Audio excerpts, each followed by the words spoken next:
இன்று கத்தோலிக்க திருச்சபையானது அன்னை கன்னிமரியா விண்ணக அரசியாக முடிசூட்டப்பட்டதை கொண்டாடுகிறது.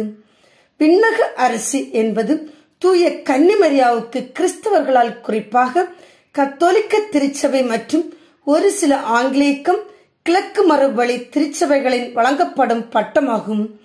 5ஆம் நூற்றாண்டில் நடந்த முதலாம் எபேசு பொது சங்கத்தில் மரியா கடவுளின் அன்னை என அறிவிக்கப்பட்டதன் விளைவாக இப்பட்டம் வழங்கலாயிற்று என நம்பப்படுகின்றது. இந்த நம்பிக்கை குறித்த கத்தோலிக்க படிப்பினை திருத்தந்தை 12ஆம் வயசின் ஆட்சேலிரிஜினம் என்னும் சுற்றுமடலில் விவரிக்கப்பட்டுள்ளது.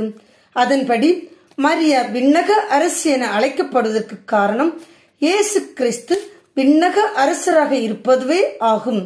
இது பண்டைய இஸ்ரேல் அரச வழக்கம் என்பது குறிக்கத்தக்கது.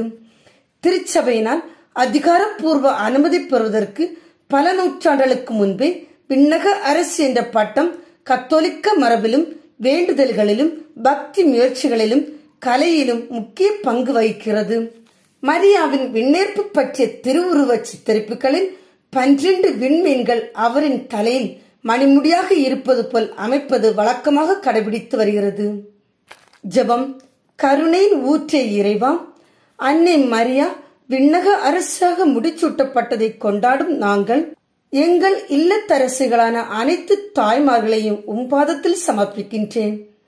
அவர்கள் இறைவார்த்தைக்கு கீழ்ப்படிந்து ஜெபத்தின் துணையோடு குடும்பங்களை நல்வழியில் நடத்த அவர்களுக்கு தேவையான இறையாற்றலையும் உடல் நலத்தையும் கொடுக்க அன்னை மரியாளின் வழியாக உம்மை மன்றாடுகிறோம்.